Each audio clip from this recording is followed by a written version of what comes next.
What's up, everybody? Today I've studied a ton of Kettama tracks and tried to learn how he's doing his chord stabs. I've picked up a few things and I'm going to show you those in this video. I'm going to be using this template from my Ultimate Hard House sample pack. The link to that is at the top of the description, and let's get going. Alright, so to start with MIDI, this is what everything's playing. Right, so we basically have like a main progression down here, right, so just going D major, E major, F sharp minor. And then we have these melody notes up top, like we got.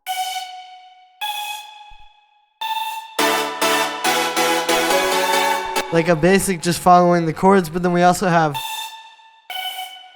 right, like, and this.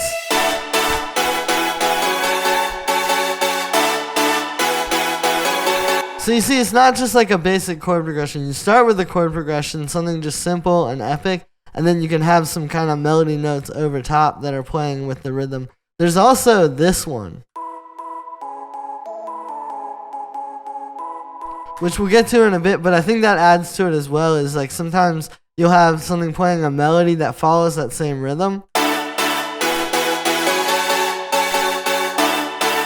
And it kind of adds to the overall stab. Now, I think the main sound you want to focus on is something like this. Right, that's like the big Fallen Angels type of stabs. The key here is just basically, it is like a super saw, but there's a few different tricks. Like, for example, using this modern sweep wavetable. It is a saw wave, but because you got the moving wavetable and stuff, you kind of get a different texture. Plus, it's layered with this.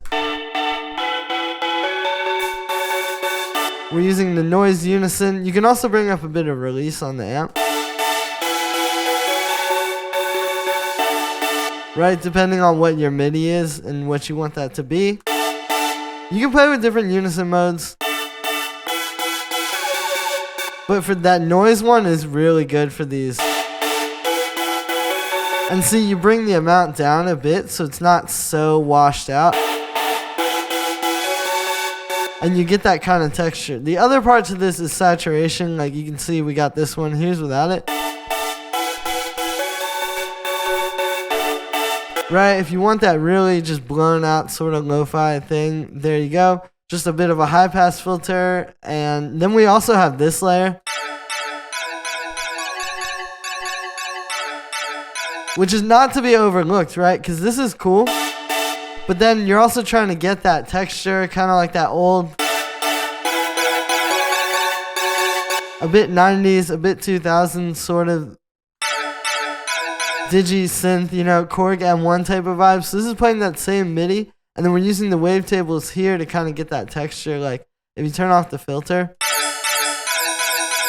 right, so you can see it's the sync signs and then the signs bunch. So it's basically using a bunch of weird sign morphing stuff. You can see I've got an envelope on that plus the filter. And yeah, these kind of plucks just add a lot of really cool texture to what was already going on there. I've got a bit of unison on that as well, some reverb, and that's really it. The high pass also I think is pretty important. We got this piano.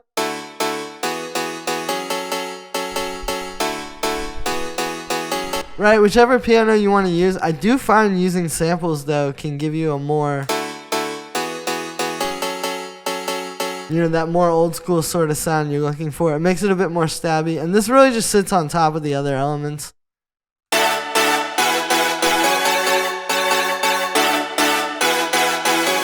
And then you can kind of mix those based on what you want. Like you can even bring down the unison and bring this up. Right, and it has a whole different vibe. So it really just depends on the track and how you're trying to do it. If you want that like Fallen Angels kind of thing though, you just got to bring the unison one up a lot. And then we have, yeah, that organ layer.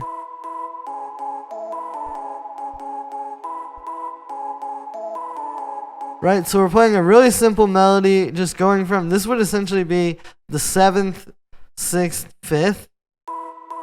And then this will be the 3rd down here, right? We're in F sharp minor. And so it's kind of like you got the stabs and they're doing their thing.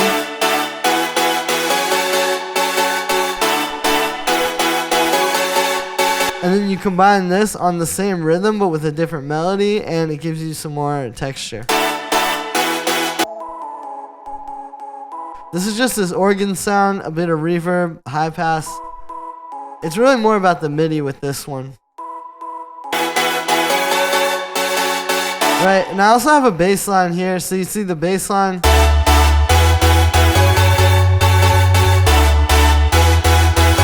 If it's not just like a one note rumble, you pretty much just want your bass to follow these stabs as well.